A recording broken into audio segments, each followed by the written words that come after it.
두 번째 시간은 지식산업센터의 가격 부분에 대해서 알아보도록 할게요. 부동산은 원래 시세 차익형과 월세 수익형이 있는데 아파트는 시세 차익형에 가깝고 상가나 오피스텔은 월세 차익형에 가깝죠. 월세 차익형은 은행 기준 금리가 낮을 때 4에서 7% 정도의 장기적인 수익을 기대하고 투자하는 걸 말합니다. 투자로 따지자면 지산은 월세 차익형에 가까운 상품이죠. 2020년부터 2021년은 시세 차익 때문에 단기 전매 투자로 구매 신분이 많았죠. 현재의 지식산업센터의 높은 분양가는 아파트 가격 변화와도 관련이 있습니다. 1989년도 이후 아파트형 공장이라고 불리던 시절에도 지산 투자는 그리 일반인들에게 많이 알려진 곳은 아니었고요.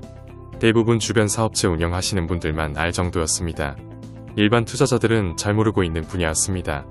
지산은 주변 아파트 분양가 대비 25%에서 30% 정도로 분양을 했었고 현재도 주변 토지 평당 가격의 30% 선에서 분양가를 정해서 분양해야 분양이 됩니다. 아파트와 비교해서는 싱크대라던가 격벽 등 각종 편의 시설이 덜 들어가서 건축비가 저렴하며 준공업지 아파트 건축 시 용적률이 150%에서 300%인데 반해 지산은 용적률도 480%, 지층 포함 700%에서 800%를 지을 수 있기에 수익성에는 최상의 상품이었습니다. 그래서 건설사들이 준공업지 지산으로 눈을 돌리게 됩니다. 메이저급 건설사들이 이때 2010년부터 들어오게 되는 거죠. 2018년에서 2022년을 거치면서 은행 저금리 기조와 주택 가격 상승으로 인한 주택에 대한 취득세, 양도세, 종부세 등 규제가 심해지니 시중에 풍부한 유동성과 계약금 10%만으로 사서 전매 가능하니 투자자 입장에서도 이것처럼 좋은 투자처가 없었죠. 폭등한 이유는 부동산 상승기에 시공사 이익과 저금리에 풍부한 유동성 자금과 정부의 규제 사각지대 3박자가 딱 맞아 떨어진 겁니다. 가령 저금리에 여유자금 3억이 있는데 이걸 은행에 두자니 금리가 2% 정도밖에 안 되니 세금 떼고 월 25만원 받았는데 너무 적은 금액이죠. 그래서 뭐라도 투자하고 싶은 마음이 들겠죠. 초기에는 개인이나 법인이 아파트, 주거용 오피스텔 등에 투자했죠. 1가구 2주택에 걸리고 양도세 중과 종부세에도 걸려서 투자 대비 수익이 적게 나와서 눈을 돌리던 와중에 섹션 오피스니 기숙사니 근생이니 해서 완판에 완판을 하고 있는 시장 상품. 그것은 오늘 설명하는 바로 지식산업센터였죠. 얼핏 보면 오피스텔이나 빌라와 똑같아 보이는데 주택수에 안 들어가니 10% 계약금만으로 투자 가능하며 전매가 한없이 가능하니 가령 3억으로 5채에서 6채를 사서 전매해서 수익 올리는 사람이 많았죠.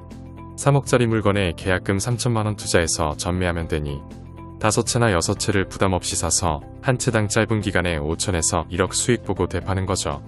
그땐 좋았죠. 그때 재미 보셔서 많은 곳에 더 투자하신 분이나 처음 투자하신 분들 중 2022년 초중반까지 매도 못하신 분들은 좋아지겠지 하며 버티며 지금까지 물려있는 겁니다. 안타까운 얘기지만 앞으로 2년에서 3년간은 힘들 수 있습니다. 대한민국은 코로나 시기를 거쳐서 소규모 자영업자들은 힘들지만 국가 GDP나 국민소득은 계속해서 현재까지 늘고 있습니다. 나만 힘들고 양극화가 심해진다는 소리입니다. 돈 없는 사람도 많고 돈 있는 사람도 많고 그 사람들은 이 시기에 더 많이 벌었다는 소리입니다.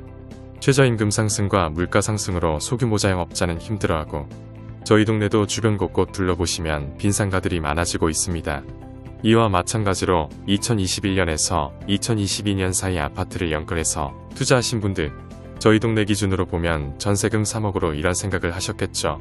지금 아니면 다시 아파트 못 살 것 같아서 2021년 대출 5억 받아 8억 주고 아파트 사신 분들이 2024년 현재 5억 하니 자기 돈 3억은 공중분해되고 5억에 대한 원리금상환은 현재 과거 대비 2배로 늘어나서 이러지도 저러지도 못하는 상황이 발생된 거입니다.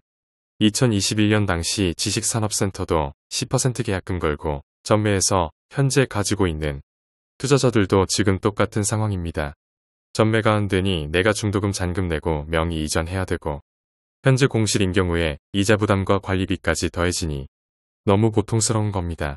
그리고 이게 한 채가 아니라는데 더 큰 문제가 있죠. 불나방처럼 투자자들이 들어와서 분양가가 하늘 높은 줄 모르고 치솟았습니다. 초기 평당 500만원대에서 3천만원까지 솟았죠. 그리고 지식산업센터의 일반 오피스나 빌딩처럼 구조도 다양하게 해서 나왔는데 무조건 안 판대니 초기엔 중대형 평형으로만 분양을 했는데 수익성만 바라보니 20평으로 쪼개서 기숙사나 일반 오피스텔 원투룸처럼 팔고 해서 수익을 극대화했죠. 법정 주차 대수는 60평당 한 대인데도 그렇게 쪼개서 분양하니 주차장도 부족하죠. 근생 부분을 업종 지정으로 해서 비싸게 팔고 공장 창고 부분도 짓기만 하면 날개 돋친 듯 팔렸죠. 지산을 짓기만 하면 완판되던 시절 처음엔 평당 700만원에 분양 완판되니 옆에 땅 사서 지으니 1000만원 분양 완판되고 또 옆에 땅 사서 지으니 다시 1500만원 분양 완판, 다시 2000만원 완판되고 다시 2500만원 완판되니 다시 3200만원 완판까지. 그러니 땅이 모자라 땅값이 치솟아요. 성수동에는 평당 1억 5천에도 사서 지식산업센터를 지으려 했고 저희 고척동도 2021년 소천지자리 평당 8천에도 지산 지을 땅으로 팔렸죠. 일단 시공사도 이익에 눈이 멀었고 가은행에서도 땅을 브릿지 대출, PF 대출 실행해 주었죠. 왜냐면 완판되니깐. 그때까지는 수지 분석이 맞으니깐요. 거품이 서서히 가라앉은 2022년 중 하반기부터 기존에 비싸게 주고 샀던 땅의 브릿지로니 주변의 부동산 경기가 내려앉고 미분양나니 PF로의 전환이 힘들고 미래가 안 보이게 되자 망설이게 되죠. 지금 2024년 아주 싸게라도 땅을 정리하면 거의 파산이죠. 그래서 어렵게 PF 받고 건설되는 동안 2년 동안의 시간을 벌어보자는 식의 분양이 지금도 이루어지고 있습니다. 그래서 향후 2027년까지는 서울 경기권은 계속해서 공급 입주 물량이 쌓여 있습니다. 7년에서 8년 전에 지식산업센터 분양 현장은 준공 후 50% 미입주된 상태에서 영업사원들이 그때서부터 영업을 해서 팔고 입주시켰었죠. 어떻게 보면 후분양이 절반이었죠. 준공 후 1년에서 2년 지나야 입주 완료되는 그런 분양 현장이었습니다. 예를 들면 사장님 직접 만나 뵙고 사장님 어차피 월세 내고 현재 허름한 사업장 쓰시는데 좀 더 깨끗하고 번듯한 곳에 손님 접대도 하시고 매매해서 본인 사업체 소유하세요? 라고 하며 영업했죠. 지하에 식당 있고 각종 세금 감면되니 현재 월세 금액으로 사업장 소유하실 수 있고 대출도 70%에서 90%를 국가에서 금리를 일부 보조해주는 저금리로 할 수 있다고 말하며 매매 영업을 했었고요. 이때는 분양가가 저렴해서 구축의 월세 금액으로 매매 대출의 원리금이자가 충당이 될 때였죠. 투자자가 다 빠지고 과거와 상황은 똑같은데 분양가만 엄청 올라간 거죠. 가격이 맞지 않는 이상 수요가 없죠. 2024년 현재 상황은 가격이 뒤죽박죽인 겁니다.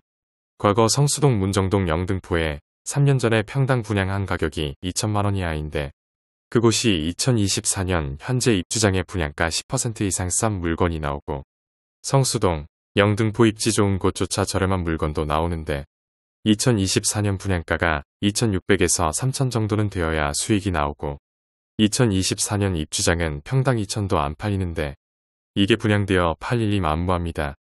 다음 세 번째 이야기에서 마무리하겠습니다. 좋은 하루 되세요. 시청해주셔서 감사합니다.